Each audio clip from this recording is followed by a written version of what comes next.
और विराट मेघालय और असम बॉर्डर के बीच पड़ने वाली किश्नोई नदी पार कर रहा था। दूर दूर तक अंधेरा छाया हुआ था।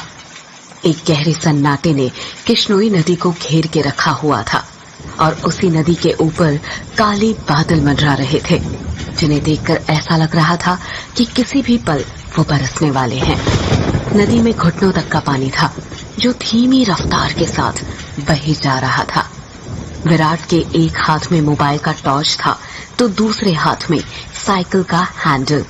विराट पैदल पैदल मोबाइल के टॉर्च की रोशनी के सहारे नदी पार कर ही रहा था कि तभी उसका मोबाइल फोन बजने लग जाता है। विराट ने फोन उठाते हुए कहा, हाँ वंदना, बोलो। मोबाइल के अंदर से एक औरत की आवाज सुनाई देती है। कहाँ तक पहुँचे आप जी? किश्नोई नदी तक पहुँच गया हूँ वंदना, बस ये किश्नोई नदी पार करी और फिर मैं सीधे तुम्हारे पास।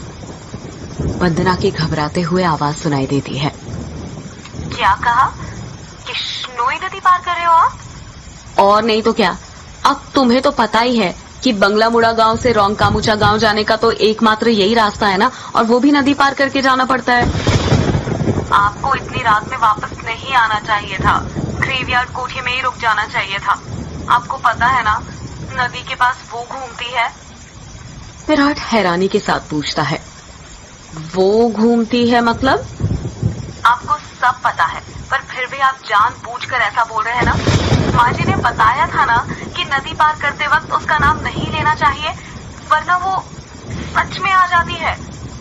वंदना, तुम भी ना कहाँ माँ की बातों में आ गई। लगता है माँ ने तुम्हें भी यक्षिणी की कहानी। विराट अपनी बात पूरी करता उससे पहले ही वंदना घबराते हुए कहती है, चुप हो जाओ जी। हे काली माँ, मेरे पति की रक्षा करना और अनजाने में इनसे जो अनर्थ हुआ है उसके लिए माफ कर देना। अब ये कभी उसका नाम नहीं लेंगे। विराट हंसते हुए कहता है, क्या वंदना, तुम भी ना, ये यक्षिणी वक्षिणी ना कुछ नहीं होता, समझी? ये सब बस मनगढ़ंत बातें हैं जो गांव वालों ने बनाई हैं और कुछ नहीं। आप नहीं मानते तो मत मानिए, पर मैं तो मानती हूँ ना। आप अपना जल्दी से आ जाइए बस। हाँ वंदना, आ रहा हूँ, बस ये नदी तो पार कर लूं पहले। अच्छा, मैं रखती हूँ। अरे ऐसे कैसे? तुम्हें नहीं लगता तुम कुछ भूल रही हो?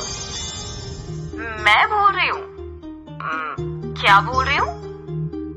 यक्षिणी के बारे में याद रख सकती हो, लेकिन ये याद नहीं रख सकती कि आज हमारी शादी की सालगिरह है। गलती हो गई जी, माफ कीजिएगा। आपकी फिक्र में तो मैं भूल ही गई थी।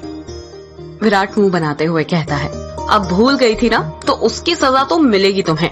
सजा के लिए तैयार रहना। वंदना प्यार से पूछती है, अच्छा, तो क्या सजा देंगे आप? तुम्हारी सजा ये है कि तुम्हें आज रात भर जागना पड़ेगा। वंदना शर्मा जाती है और शर्माते हुए कहती है, आप भी ना कैसी कैसी बातें करते हैं आप। अरे अपनी पत्नी से ऐसी बातें नहीं करूंगा तो किससे करूंगा? ठीक है, आ जाइए, मैं इंतजार कर रही हूँ आपका। जल्दी आना। वंदना फोन कट कर देती है और विराट वापस से नदी पार करने लग जाता है। अभी विराट ने एक दो कदम आगे बढ़ाए ही थे कि तभी उसको पायल बजने की आवाज सुनाई देती है। विराट को लगता है कि उसके पीछे से कोई लड़की भागते हुए निकली हो। पायल की आवाज सुनकर विराट जहां पर था वहीं पर रुक जाता है और पीछे मुड़कर देखने लग जाता है। जब वो पीछे मुड़ता है तो सिवाय अंधेरे के उसे कुछ दिखाई नहीं देता। उसके पीछे कोई नहीं था। ये वंदना भी ना यक्षिणी का नाम लेकर ना मेरे मन में ना उसका वहम डाल दिया है और वही वहम डरा रहा है अब मुझे। और वैसे भी मैं तो खुद यक्षिणी से मिलना चाहता हूँ। बड़े चर्चे सुने हैं उसके, सुना है बड़ी खूबसूरत है। इतना कहकर विराट वापस से आगे बढ़ने लग जाता है। विराट मुश्किल से अभी एक दो कदम ही चला था कि तभी उसे नदी के किनारे पर एक काला साया दिखाई देने लग जाता है। उस काले साए को देखकर विराट के कदम अपने आप थम जाते हैं। साई को देखकर ऐसा लग रहा था कि जैसे वो विराट का ही इंतजार कर रहा था। काले साई के पास से पायल के बजने की आवाज और चमेली के फूल की खुशबू आ रही थी। विराट के हाथ पैर कपकपाने लग गए थे। विराट डरते हुए कहता है, कहीं वंदना की बातें सच तो नहीं थी? ये यक्षिणी तो नहीं? विराट उस साई को देखकर इतना डर गया था कि उसका पूरा चेहरा पसीने से लथपथ हो गया था। विराट के हाथ पैर ठंडे पड़ गए थे। उसका दिल जोरों से धड़कने लग गया था। उसे समझ नहीं आ रहा था कि वो क्या करे। विराट डरते हुए कहता है, कौन है वहां पर? कोई जवाब नहीं आता है। सन्नाटा अब भी छाया हुआ था। विराट अपने मोबाइल का टॉर्च उस काले साए पर मारने लग जाता है। जब उस टॉर्च की रोशनी उस काले साए पर पड़ती है तो विराट देखता है कि वो साया और किसी का नहीं बल्कि एक लड़की का था। नदी के किनारे पर एक बहुत ही खूबसूरत लड़की खड़ी हुई थी, जिसकी उम्र करीब 24 साल और लंबाई 5 फीट 2 इंच थी। उसकी लंबी सी गर्दन, गुलाबी से होंठ, बाल खुले हुए जो उसके कमर तक आते थे, उसका गोरा बदन और उसी गोरे बदन पर उसने काली साड़ी पहन रखी थी। वो लड़की किसी अप्सरा से कम नहीं लग रही थी। वो इतनी खूबसूरत थी कि कोई भी मर्द उसका रूप देखकर अपनी हदों को भूलकर उसकी बाहों में मदहोश होना चाहेगा। वो लड़की अपने हाथ से विराट को इशारा करते हुए अपने पास बुलाती है। उस लड़की को देखकर विराट भूल गया था कि यक्षिणी जैसी कोई चीज भी होती है। विराट अपनी साइकिल को वहीं पर छोड़ देता है और जल्दी जल्दी उस लड़की के पास जाने लग जाता है, जैसे उसके बदन में कोई आग लग गई हो। विराट उस लड़की के पास जाकर उससे धीरे से पूछता है, कौन हो तुम और यहाँ पर क्या कर रही हो? क्या नाम है तुम्हारा? लड़की अपने चेहरे पर मुस्कान लाते हुए कहती है,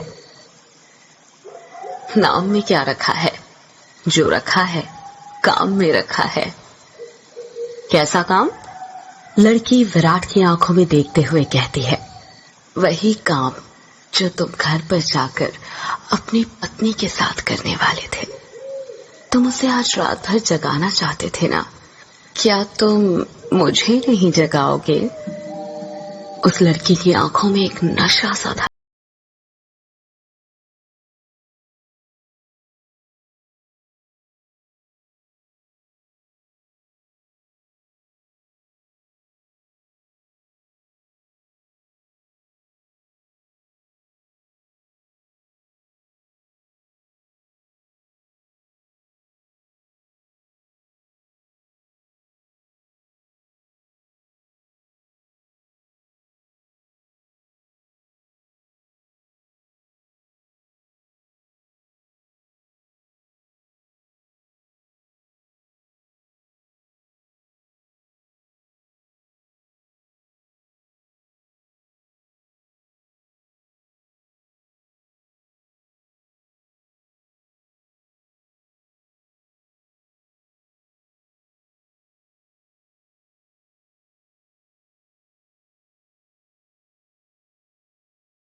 और वो देखता है कि उस लड़की के वक्ष पर धीरे धीरे झुर्रियां आने लग गई थी।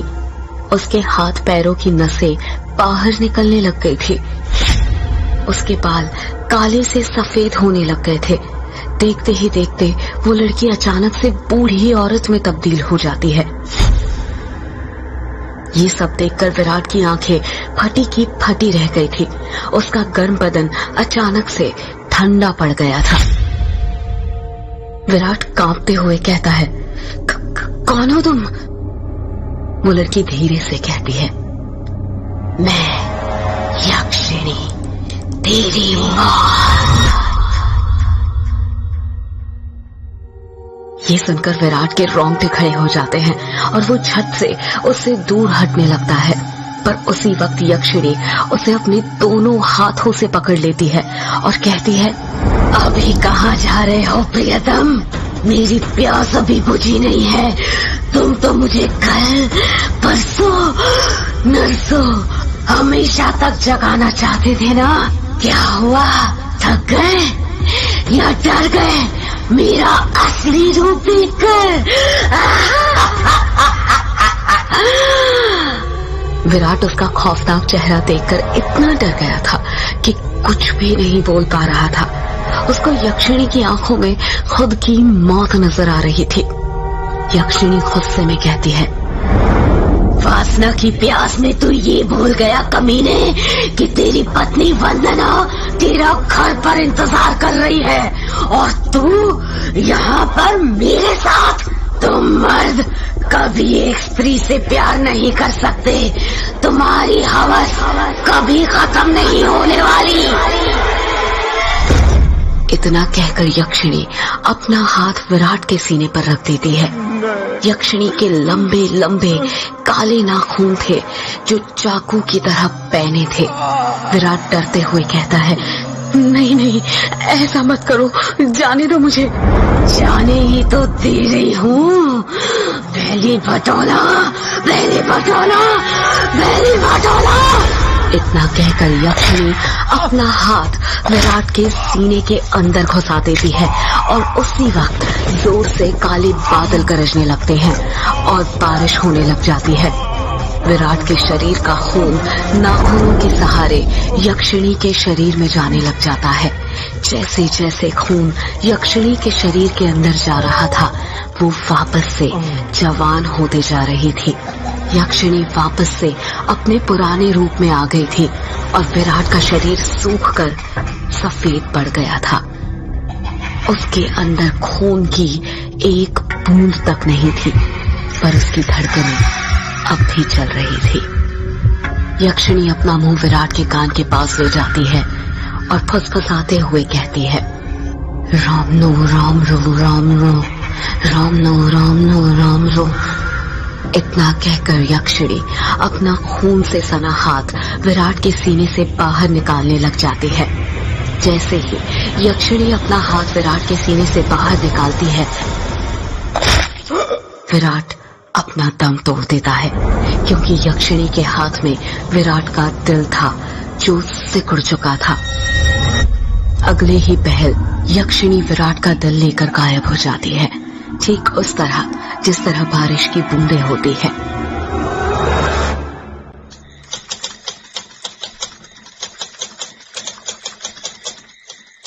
टाइपराइटर की बटन दबने की आवाज सुनाई दे रही थी।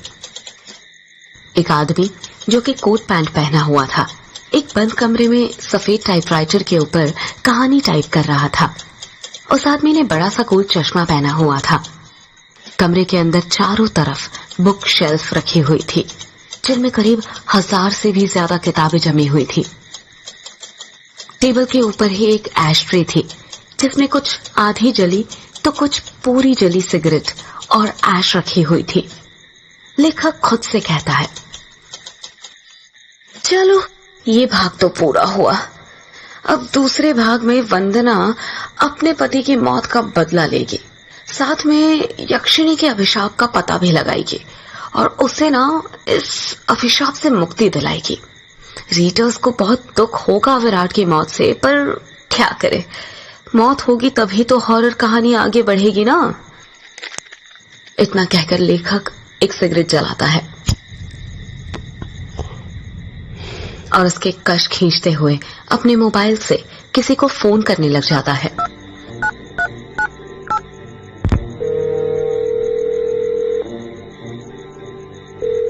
फोन के अंदर से उबासी लेते हुए आवाज सुनाई देती है, हेलो, कौन? हेलो जगदीश, वो मैं बोल रहा था कि कहानी तैयार हो गई है। अच्छा सर, आप हैं? क्या कहा आपने? कहानी तैयार हो गई। ये तो बहुत अच्छी बात है सर, पर बुरा मत मानिएगा सर, ये बात आप मुझे सुबह भी तो बता सकते थे। इतनी रात में कॉल करने की क्या जरूरत थी? लेखक सिगरेट का कश खींचते हुए कहता है। क्या कहा? इतनी रात में? आखिर अभी वक्त ही क्या हुआ है? बस। लेखक ने इतना कहा ही था, तभी उसकी नजर उसके हाथ की पुरानी सी वॉच पर पड़ती है और वो देखता है कि रात के 3:05 हो रहे थे। लेखक अपनी गलती महसूस करते हुए कहता है, अरे 3 बज गए, इतनी रात हो गई। मुझे तो पता भी नहीं चला, मुझे तो लगा अभी 9-10 ही बज रहे होंगे। कोई बात नहीं सर, मैं समझ सकता हूँ। आप इतनी लगन के साथ इतनी कहानी लिखते हैं कि आपको वक्त का एहसास ही नहीं होता। हाँ, ये तो है। देखना, जब ये किताब आएगी ना तो लोगों के रोंगटे खड़े हो जाएंगे। रात रात भर जाग कर ये कहानी लिखी है मैंने।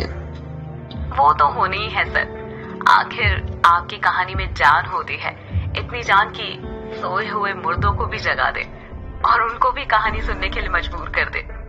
वैसे अभी जो कहानी आपने लिखी है उसका नाम क्या है?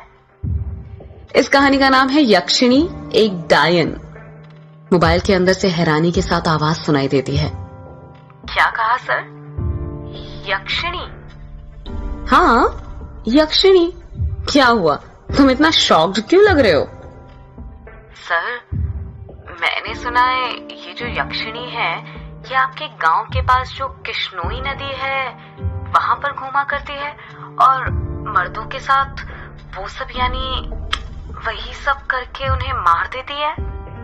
हाँ तो सर, आपको डर नहीं लगता जिस गांव में यक्षिणी घूमती है वहीं पर रहकर उसके बारे में कहानी लिखकर अगर यक्षिणी ने आपको कुछ कर दिया तो? जगदीश, यक्षिणी इतनी बुरी नहीं होती जितना गांव के लोग और तुम सब समझते हो। मतलब ये कि यक्षिणियां बहुत अच्छी होती है, इतनी अच्छी कि दूसरों की खुशी के लिए अपना सब कुछ कुर्बान करने के लिए तैयार हो जाए। पर कभी कभी जिंदगी में कुछ ऐसी घटना घटती है कि आपकी पूरी जिंदगी बदल जाती है। कैसी घटना सर? मैं कुछ समझा नहीं। पौराणिक मान्यताओं के अनुसार हमारे ब्रह्मांड में अनेक लोक हैं, जिसमें देवी देवताओं, सुर असुर, राक्षसों का वास होता है। इन सभी लोगों की दूरी पृथ्वी से अलग अलग है। कहा जाता है कि इन सभी लोकों में विष्णु लोक सबसे ऊपर है और सबसे निचला लोक यक्ष यक्षिणियों और अप्सराओं का है, जो पृथ्वी से सबसे नजदीक है। जो लोक पृथ्वी के सबसे नजदीक है, उस लोक के देवी देवताओं की पूजा करने से वो देवी देवता जल्दी प्रसन्न होते हैं।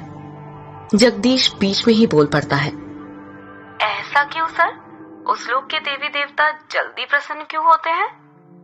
क्योंकि लगातार ठीक दिशा और समय पर किसी मंत्र की साधना करने से उन देवी देवताओं तक तरंगे जल्दी पहुंचती है।